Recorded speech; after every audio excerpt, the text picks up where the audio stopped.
Hello aspirants, कैसे हैं आप सब। आज हम न्यू चैप्टर स्टार्ट करने जा रहे हैं एम लक्ष्मीकांत पॉलिटी से, जिसे हम कहेंगे एडवोकेट जनरल ऑफ स्टेट। अगर आप एम लक्ष्मीकांत पॉलिटी की न्यू एडिशन पढ़ रहे हो तो वहाँ पे ये है चैप्टर नंबर 54। ऑलराइट, तो हम इसे अच्छे से पढ़ेंगे।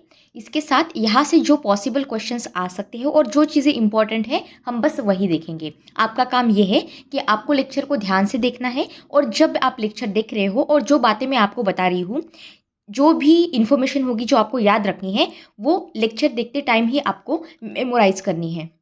और जैसे ही ये लेक्चर कंप्लीट हो जाएगा आपको रिवीजन करना है और रिकॉल करना है। ये हमारा प्रोसेस हो गया हमेशा का, ठीक है। अब अगर आपको इस लेक्चर की या फिर प्रीवियस लेक्चर्स की पीडीएफ डाउनलोड करनी है तो इसे आप टेलीग्राम चैनल से चेकआउट कर सकते हो। लिंक मैं आपको कमेंट सेक्शन में प्रोवाइड कर दूंगी, वहाँ से आप इसे चेकआउट कर लेना। इसे मैंने डायग्राम्स, फ्लो चार्ट्स और माइंड मैप्स के फॉर्मेट में क्रिएट किया है, जिससे कि आप कम से कम टाइम में रिवाइज कर सके और रिकॉल कर सके। तो चलिए लेक्चर को हम स्टार्ट करते हैं। सबसे पहले मेरा क्वेश्चन ये है, what is the advocate general, right, question mark. तो अगर इसका आंसर देना है तो ध्यान से सुनो। हमारे संविधान में आर्टिकल नंबर 165 दिया हुआ है। आर्टिकल 165 क्रिएट करता है एक पोस्ट, और उसी पोस्ट को हम कहते हैं एडवोकेट जनरल ऑफ स्टेट। अब ये जो एडवोकेट जनरल होते हैं ये हर एक स्टेट में होते हैं, ये पहला पॉइंट। दूसरी बात ये है कि ये हाईएस्ट लॉ ऑफिसर होते हैं। तो आपका सेकंड कीवर्ड यहाँ पे हो गया highest law officer of that state. अब मुझे बताइए, हमने प्रीवियस लेक्चर में देखा था कि हमारी कंट्री के हाईएस्ट ऑफिसर कौन है। मैं पॉज करती हूँ यहाँ पे। आई होप आपको पता होगा ये आंसर। सेंट्रल लेवल पे जब हम देखते हैं तब वो होते हैं हमारे अटॉर्नी जनरल ऑफ इंडिया। ये समझ में आ गया। तो यहाँ पे ये है सेंट्रल लेवल पे, पूरे नेशन के लेवल पे हाईएस्ट लॉ ऑफिसर। और जो हमारे एडवोकेट जनरल ऑफ स्टेट है ये है highest officer of the state. Alright, I hope यहाँ तक कोई कंफ्यूजन नहीं है। अब अपॉइंटमेंट के बारे में पढ़ लेते हैं। अपॉइंटमेंट की जब बात करती हूँ यहाँ पे, तो गवर्नर हमारे उस पर्टिकुलर स्टेट के यहाँ पे एडवोकेट जनरल को अपॉइंट करेंगे। So appointed by the governor. Position तो आपकी क्लियर हो गई है, highest law officer of the state. अब क्वालिफिकेशन के बारे में पढ़ते हैं। क्या ऐसे क्वालिफिकेशन ज़रूरी है अगर आपको यहाँ पे सिलेक्ट होना है, अगर आपको यहाँ पे एडवोकेट जनरल बनना है? तो सबसे पहली बात, एज अ पर्सन आप क्वालिफाइड होने चाहिए टू बिकम अ जज ऑफ द हाई कोर्ट। अब जब हमने हाई कोर्ट का चैप्टर पढ़ा था तब यहाँ पे क्वालिफिकेशंस पढ़ी थी कि हाई कोर्ट का जज बनने के लिए आपको क्या करना होता है। सबसे पहले you should be a citizen of India. दूसरी चीज़, आपको इन दोनों में से कोई एक फुलफिल करनी है। सबसे पहले एक तो ये कि आप एक जुडिशियल ऑफिस में काम कर रहे हो या फिर आपने हेल्ड करके रखा है judicial office for the 10 years, या फिर or you have been a high court advocate for 10 years. So ये दो चीज़ें। अब क्या होगा, एक तो आपको हाई कोर्ट से क्वेश्चन पूछेंगे और ये स्टेटमेंट में पूछा जाएगा, तो ये पता होना चाहिए। और सेम चीज़ यहाँ पे एडवोकेट जनरल के लिए है, ये पॉइंट आपको याद रखना है। अब टर्म के बारे में पढ़ते हैं। यहाँ पे देखिए, सबसे पहले term.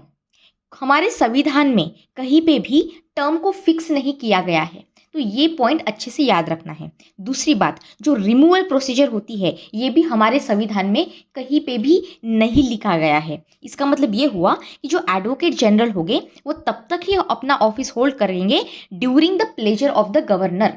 It means he or she can also removed by the governor. Okay, so यहाँ पे ये कीवर्ड याद रखना कि advocate general hold office during the pleasure of the governor. इसके साथ और एक point, governor therefore can remove him or her at any time. He or she can also resign. आप रिजाइन कभी भी कर सकते हो, लेकिन जब आप रेजिग्नेशन दोगे तो वो गवर्नर को देंगे आप, ठीक है। अब कन्वेंशन पढ़ते हैं। एक कन्वेंशन मतलब मैंने आपको बताया था, ट्रेडिशन चलता आ रहा है, प्रैक्टिस है, पुरानी है, बहुत सालों से चलती आ रही है, लेकिन संविधान में यहाँ पे कहीं पे मेंशन नहीं किया गया है। उसे हम कहते हैं कन्वेंशन, राइट।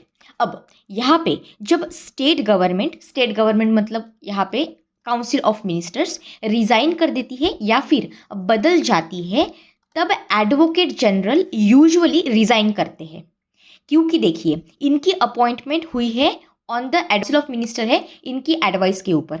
इसीलिए अगर गवर्नमेंट बदल जाती है या अगर गवर्नमेंट रिजाइन कर देती है या फिर बदल जाती है, तो हमारे जो एडवोकेट जनरल है वो भी यूजुअली रिजाइन करते हैं। अब पढ़ते हैं हम सैलरी के बारे में।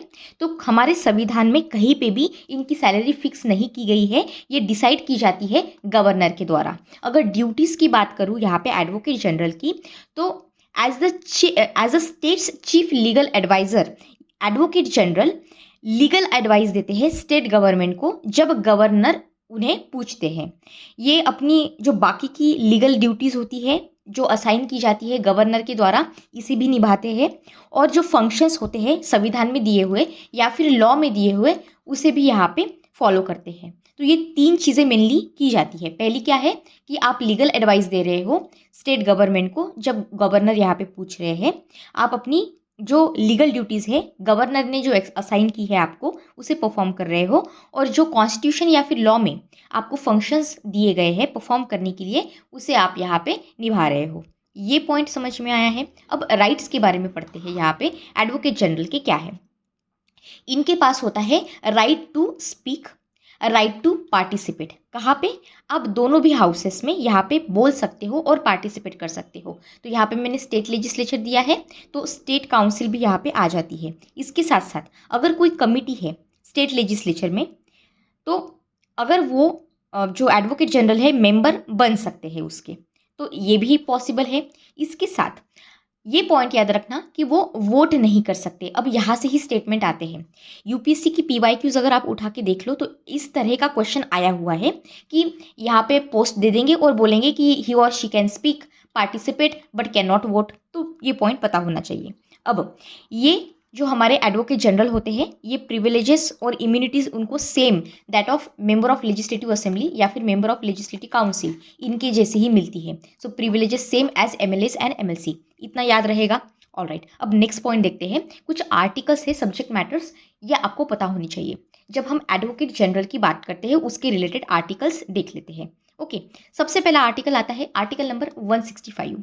यहाँ पे सब्जेक्ट है एडवोकेट जनरल ऑफ स्टेट। सो अगर स्टेटमेंट में कहीं पे पूछ ले आर्टिकल 165 किसके रिलेटेड है, स्टेट पीसीएस में स्टेट की आपकी एग्जाम्स होती है वहाँ पे भी पूछ सकते हैं। तो आर्टिकल 165 मतलब क्या, एडवोकेट जनरल ऑफ स्टेट। फिर आता है हमारा आर्टिकल नंबर 177। यहाँ पे सब्जेक्ट दिया गया है rights of the advocate general. तो rights of advocate general regarding participation in the state legislature, houses भी और कमिटीज़ भी, दोनों भी यहाँ पे आ जाएगी जैसे हमने ऊपर टेबल में देखा था। फिर है आर्टिकल नंबर 194। यहाँ पे ये बात करते हैं पावर्स की, प्रिविलेजेस की या फिर इम्यूनिटीज़ बोल लीजिए हमारे एडवोकेट जनरल की, यानी कि ये पार्ट होता है प्रिविलेजेस का जो इन्हें दिया जाता है। आपको पता है स्टेट लेजिस्लेचर के मेंबर्स को प्रिविलेजेस है, सेम यहाँ पे भी वही बात है। Article number 194। आई होप ये क्लियर हो गया है। ठीक है, अब कुछ आर्टिकल्स हैं इंपॉर्टेंट जो रिलेटेड है कॉन्स्टिट्यूशनल बॉडीज़ के, वो देख लेते हैं। इससे आपकी रिवीजन भी हो जाएगी, और ये अगर आपको आर्टिकल्स याद ही करने हैं, मेमोराइज ही करने हैं, तो आपको इसे प्रायोरिटी देनी है। अब सबसे पहला आता है हमारा आर्टिकल नंबर 76। अब ये बात करता है अटॉर्नी जनरल ऑफ इंडिया की। सो एजीआई यहाँ पे हो गया। फिर आता है हमारा आर्टिकल नंबर 148। ये बात करता है controller and auditor general of India की, जो हमने प्रीवियस लेक्चर में देखा था। फिर है आर्टिकल नंबर 165। ये बात कर रहा है एडवोकेट जनरल ऑफ स्टेट। तो ये अगर देखो यहाँ पे एक जगह पे क्यों दिया है, कन्फ्यूजन हो सकता है। Advocate general, attorney general, CAG हो सकता है ना, तो इसलिए ये 3 आर्टिकल सब याद हो जाएंगे आपको। फिर आता है हमारा आर्टिकल नंबर 243I। अब ये बात करता है स्टेट फाइनेंस कमीशन की। ओके, अब देखिए यहाँ पे आर्टिकल नंबर 243, लेकिन यहाँ पे है के, यहाँ क्या याद रखेंगे हम, स्टेट इलेक्शन कमीशन। अब देखो ये जो सारे आर्टिकल्स है, हो सकता है आपको डिफ़िकल्टी हो याद करने में, लेकिन मैं सेपरेट वीडियो लाऊंगी जहाँ पे हम सारे आर्टिकल्स प्लस जो शेड्यूल्स दिए हुए हैं हमारे कॉन्स्टिट्यूशन में प्लस पार्ट्स दिए हैं, इसके ट्रिक्स के साथ हम इसे याद करेंगे, लेकिन अभी के लिए एक फेमिलियरिटी बिल्ड करनी है आपको। फिर आर्टिकल 243 ZD या फिर ZD, जो भी आपको बोलना है, Z या फिर Z, यह बात करता है डिस्ट्रिक्ट प्लानिंग कमेटी की। फिर यहाँ पे आता है 243 ZE, मेट्रोपॉलिटन प्लानिंग कमेटी। यहाँ पे आर्टिकल 263 इंटर स्टेट काउंसिल। अब यहाँ पे आगे दिया हुआ है कुछ GST काउंसिल और फाइनेंस कमीशन के रिलेटेड। फाइनेंस कमीशन तो आर्टिकल 280 है, यहाँ पे GST काउंसिल उसके पहले 279A। फिर inter state trade commission article 307 और UPSC state public service commission के रिलेटेड आर्टिकल 15, जो यूनियन पब्लिक सर्विस कमीशन और स्टेट पब्लिक सर्विस कमीशन के बारे में बात करता है। अब यहाँ पे फिर से यही ऐसे सेम आर्टिकल्स। आर्टिकल 324 बात करता है election commission, overseas election ensures fairness etcetera. Article 338 national commission for schedule caste. Article 338 national commission for schedule tribe. देखिए ये सारे आर्टिकल्स हम देख चुके हैं। ओके, तो आपको अभी थोड़ा याद हो रहा होगा हमने क्या क्या देखा था। तो आर्टिकल 338 बी के बारे में हमने देखा था, national commission for backward classes. 339 schedule area ST commission. 340 backward classes commission. Okay, फिर आता है हमारा आर्टिकल 344 फाइनली ऑफिशियल लैंग्वेजेस के बारे में, जो कमीशन है उसके बारे में बात कर रहा है। और 350B यहाँ पे special officer for linguistic minorities, इसका ये चैप्टर हम पहले ही देख चुके हैं। तो ये सारी चीज़ें यहाँ पे हो गई है। यहाँ से हमने ये वाला चैप्टर कंप्लीट कर दिया है, एडवोकेट जनरल ऑफ स्टेट। बहुत ही छोटा चैप्टर था। अच्छे से आप रिवाइज कीजिए, रिकॉल कीजिए। अगर कोई प्रॉब्लम है, क्वेरी है, मुझे कमेंट सेक्शन में बताइए। I will try my best to solve it.